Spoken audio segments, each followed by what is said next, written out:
What if one of Ireland's most dangerous political legacies suddenly collided with one of Europe's biggest immigration debates? A reported warning about a possible violent campaign against migrants in Ireland has raised serious questions, not only about security inside Ireland, but about what could happen across the border with the United Kingdom. I've been covering quite a lot of what's been happening in Ireland since starting this channel, and one thing that continues to stand out is how strongly immigration has become part of the political conversation. Supporters of stricter immigration controls argue that Ireland, like the UK and several other European countries, is facing growing pressure from migration. Critics meanwhile say these debates can quickly become dangerous when frustration turns into hostility toward entire communities. And now there is another concern making headlines. An article has claimed that the new IRA could be planning a violent campaign aimed at driving migrants out of Ireland. According to the report, intelligence and security officials are concerned that the Republican group could be attempting to exploit tensions surrounding immigration on both sides of the Irish border. That is an extremely serious allegation. The report refers to a rise in public anger surrounding immigration and points to a stabbing in Ireland involving a Sudanese asylum seeker as one event that allegedly contributed to local tensions and unrest. But it is important to separate what has been reported from what has actually been established. According to the article, security sources believe the new IRA could attempt to capitalize on these grievances, potentially creating consequences beyond the Republic of Ireland itself.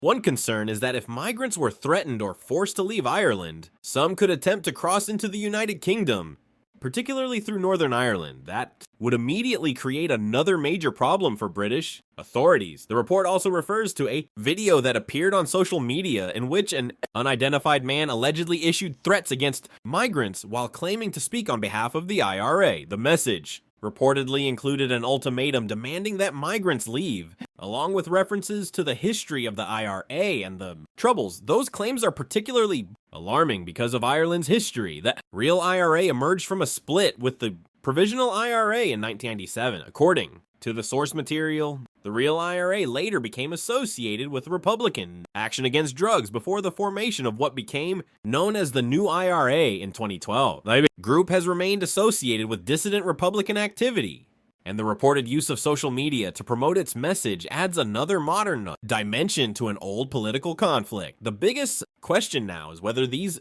reported threats represent a genuine developing security threat, or whether some of the rhetoric is intended primarily to intimidate and exploit public anger. Either way, authorities cannot simply ignore credible threats of political violence. There is also a much wider issue here.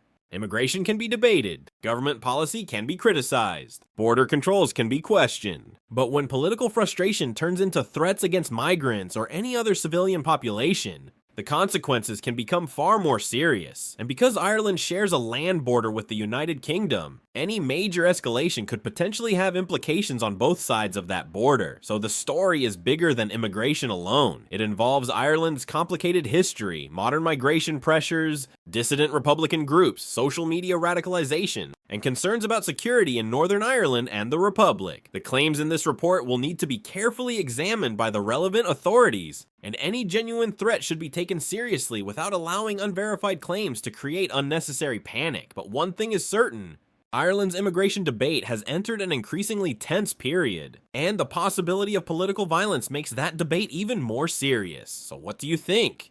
Are authorities facing a genuine emerging security threat, or is this being exaggerated by political and media rhetoric? Let me know your thoughts in the comments.